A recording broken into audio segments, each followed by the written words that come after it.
So Dr. Frederick, thank you so much for joining me for this Coffee with the Editor. You've had quite an exciting week with the launch of the updated Railway Masterplan. It's been a while since I actually touched base with the Ghana Railway Development Authority.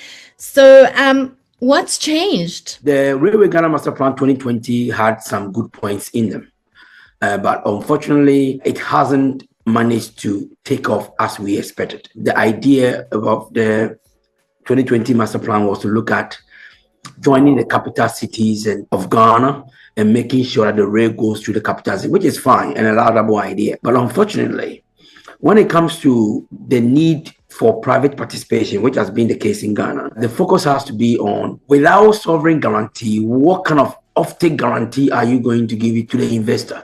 Every investor is looking for return on investment.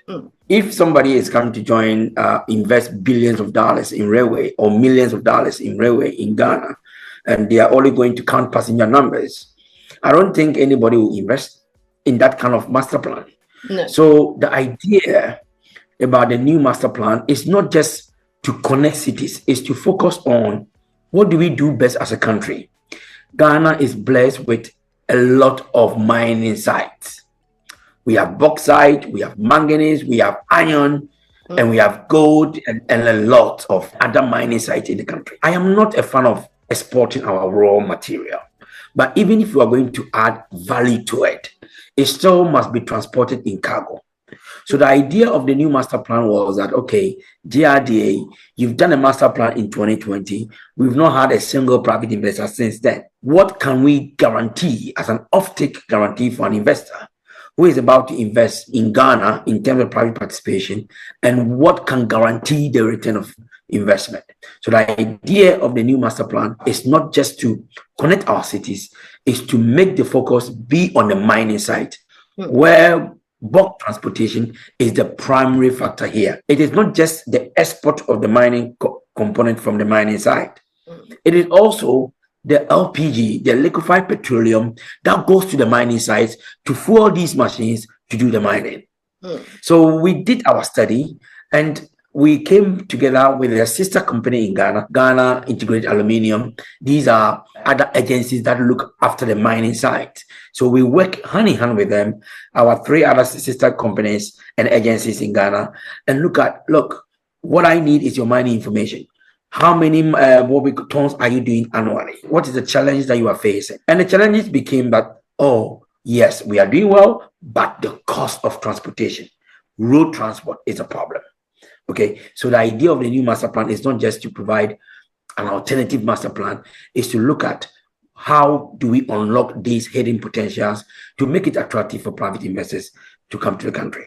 Aside from the roadshow looking for investors, are you going to put together a coordinating committee with like your Ministry of Mines, for example? The biggest cost, I think, for a mine is that transport. There is an opportunity for the mines to also have a significant role to play in unlocking your master plan. And not just for the guarantees on the offtake, but to be part of the solution. But that requires that coordination, like with, the Ministry of Mines, public investment, and the coordination. Are you going to put something like that together? Yes, and that is already underway. We are working with GISDEC, we have GADEC. These are the agencies under the Ministry of Natural Resources, aka mining, the mining ministry. And we are working through the sister agencies to make sure that we can then form a technical working committee between the railway sector, the various agencies who are responsible for mining, including Mineral Commission, as well as Ghana Investment Infrastructure Fund. This is the key component. This cannot be done in isolation. It must be seen as a product and it must be marketed as such. We're making sure that we are touching base on all the various intricates that comes together to form this backbone of what we are trying to sell. We are already working with these sister agencies. We have a working committee. It's still early days that we are going to announce. So on the roadshow, it isn't going to just be a Ghana Railway Authority on the roadshow. No, we are going to go with the mining companies to be part of us. So at least whilst we are talking about the importance of the railway and the guarantees, they will be giving the data behind the mining in terms of metric tons per annum that they want to do, the future projections of what they want to go for, and all that. That coming together with the Ghana Infrastructure Fund, as well as maybe National Investment Bank, which is a Ghana development bank in Ghana. This can help unlock that kind of potential. I'm very much cognizant of what we did wrong in the past and how we can correct that in the future. And that means that trying to come together in a way whereby we have an integrated team that can form as a malleable point without the need for somebody to ask, okay, right, this is a good presentation, but can I wait for the information from the mining team or from the bauxite company or from the manganese company or from the iron company? In this case, we have all the information at hand to give it to whoever the investor is or would be to make a decision on whether they need to invest or not.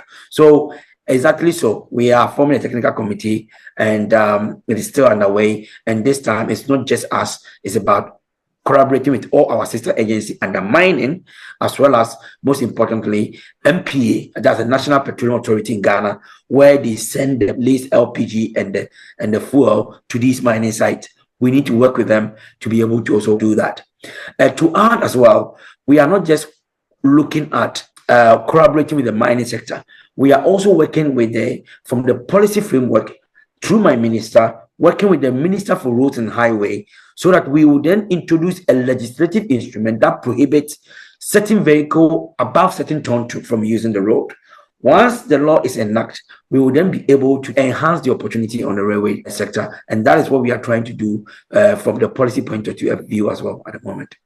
So just make sure, I think, from that policy perspective, that you align it to the railway, because there's no point putting that policy in if there's no railway to move the commodities. So that needs to be streamlined and coordinated quite carefully. And it's on that note that I then ask you where the starting point is. If I look at the pace that rail was kind of progressing in Ghana a good couple of years ago to where you are now, there's still a lead time. It takes time to build tracks. It takes time to order rolling stock. It takes time to find the money as well. So what is your time frame and how fast are you trying to get this through the process? At the moment, I think you are very much familiar with the Western Railway line in Ghana, where that one is already there. By the end of May this year, we should be adding additional 9 kilometers on the Western Railway line, and we will only be 13.1 kilometers from the first mining site, which is Ghana Manganese Corporation. Due to the IMF conditionalities imposed, of which we are coming out as a country by April 2025, and through the policies of the president, I think the macroeconomic indicators in Ghana basically are looking great at the moment. We are now attracting a lot of FDI, that's a foreign direct investment. The rail is not exception. I've had, since my appointment in March last year, I've had the opportunity of meeting with credible, some of them at advanced stages of discussion and negotiation to be part of this Western Railway line. So the time frame I can give you is that, yes, roughly by May this year, we should add 9 kilometers. After that, we are now going to actually propel. We are also in discussion with both the government as well as the private sector discussion in terms of trying to reach some decisions or financial close. Some of these discussions take a while, but I'm very confident that at the moment, the pace has been increased. We've hastened the pace a little bit, and the investments are coming. It is important for us to package it in a way whereby we'll be able to reach a financial close at a quicker pace. I'm very confident, together with the board of directors and also His Excellency the President involved, we should be reaching a decision at least by the end of the year for us to identify either a credible private participation on the Western Railway line or else government funding to continue or hasten the pace as well. We've had a collaboration with our counterpart in Burkina Faso. They have come to Ghana. They are already working aggressively. They have already started a feasibility study as well, which is great. But they want to make sure we can join up either the upper west of Ghana or the upper east of Ghana. The motivation is there. I am very confident that by the end of this year, something big will be announced from the Republic of Ghana. I just wanted to also kind of, bring it down to, it's not just about exporting bulk minerals. There needs to be a policy around that beneficiation at some point in terms of your industrialization policy. Are you going to view this a little bit like more than a corridor? So much like the other corridors that you're seeing in development in Africa, where there are other activities that are economically enabled because there's a railway. Are you looking at it from that perspective? What else can be built along the railway to stimulate economic activity, job creation, and because it becomes holistic at the end of the day? It is indeed. For those of us who are into transportation economics, railway is much more a derived demand. So we feed into other sectors of the economy. And the idea of railway is not just to transport goods, but is to also open up microeconomic corridors along the right of the railway. We have got three main corridors. The Western Corridor, which looks at Takoradi Port. It joins strategically to our port, all the way to Hamale. Hamale is a border town with Burkina Faso, so at the top. And we have the Central Corridor. Now, the new master plan has been updated slightly. So the Central Corridor now spans from Tema to Buankra, which is much more of our dry port that we are trying to build at the moment. And the Eastern Corridor goes from Keta to, we have a port there, all the way to Paga in the east. So strategically, if you look at the whole of the new master plan joins not just a connecting of a railway line, it joins our port to our dry port at the north, both the west and the east, as well as going through all the key mining sites for bulk transportation. The most important thing is that we have not just updated it to the mining site. We are one of the largest producers of cocoa. We transport cocoa as one of our main exporters in terms of forests into the country. So at the moment, what we've done as well is we've connected this railway line, not just to the mining side, but to the cocoa producing warehouses and cities. So what this simply means is that we are capturing all these elements as part of it. Whilst we are focused on misuse traffic, our predominant focus in the initial phase is looking at how best could we quickly move the goods. So the focus is on the freight transportation. And for freight, we are going to work with private sector developers to look for where the vehicles will stop and unloading terminals will be created. We call it train terminal units, where we can have a hotel there, we can have a hotel facility, restaurants, where the trucks will be able to park, where the custom duties will be there to be able to check in the goods, make sure the goods are there, police station, and all that kind of stuff. So the idea is big in terms of what we want to do. But it's not just about the railway. It's about just opening smaller economic corridors along the route, looking at the train terminal units where the trucks can do refueling, where the drivers can also rest when they get there, where custom officers can also check in goods or make sure transit goods remain intact. But most importantly, we can also do refueling there for the trains itself and also other vehicles that will be coming there. So the idea is big. And on the Western Corridor, for example, based on the preliminary design, we are looking at about 8 terminal units across the 1,200 kilometers of railway line. So this is massive. But as I mentioned earlier, it is important to also take into consideration the return on investment. If this will take off, it must make business sense. I normally say railway works 3 ways. It needs 3 elements for it to work.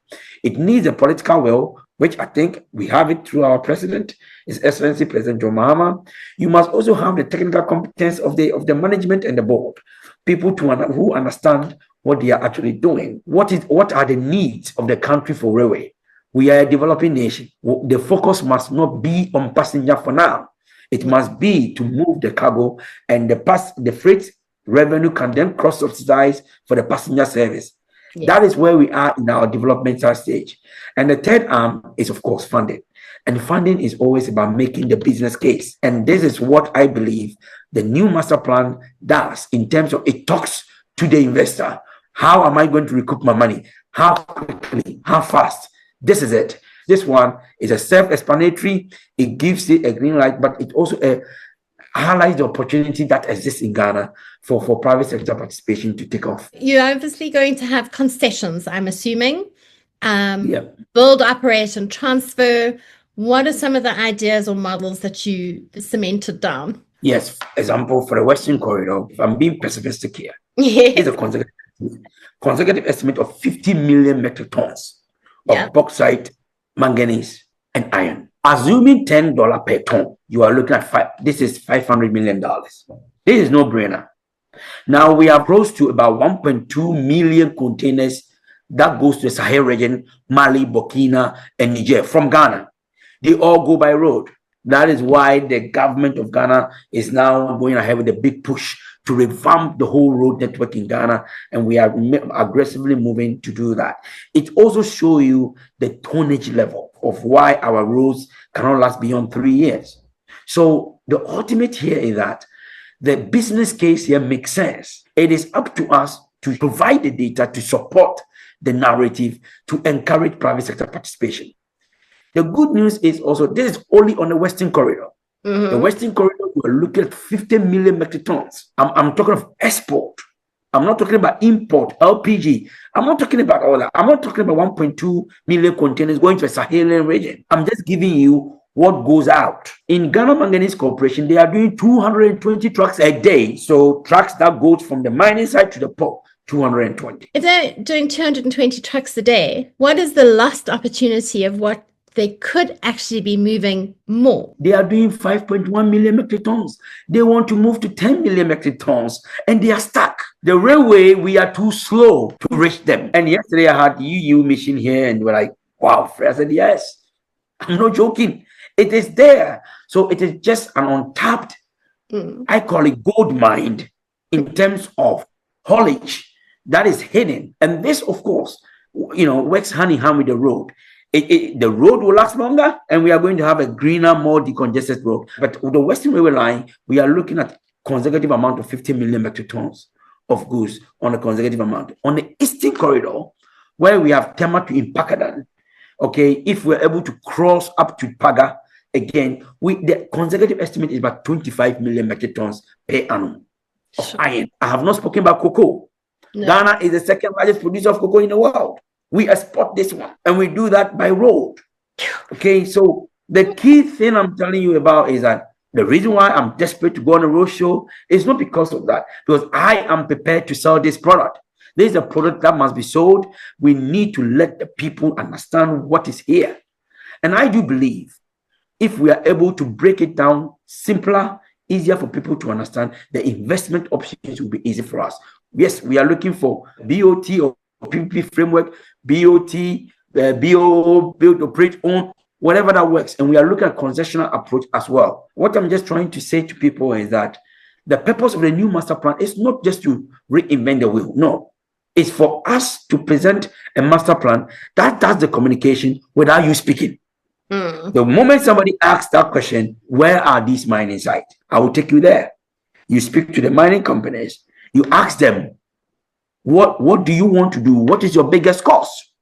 And what are your constraints? Yeah. And they will tell you road transport. And the railway is the answer to most of these problems. So I am passionate about this because I've been in this business for 17 years.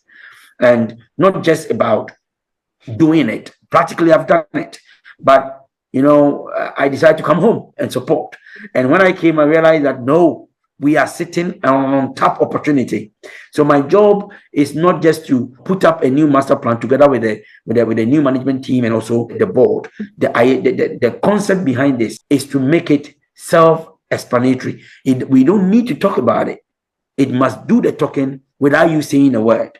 And of course, providing the corridors, the tonnages, the traffic demand analysis, the return on investment, and allowing or taking the client or the investors to all these mining sites to do their due diligence, okay, validate and verify their data and make a decision on whether to invest in the Republic of Ghana or not. So that is what I'm just saying, that the railway is the next gold mine in the Republic of Ghana.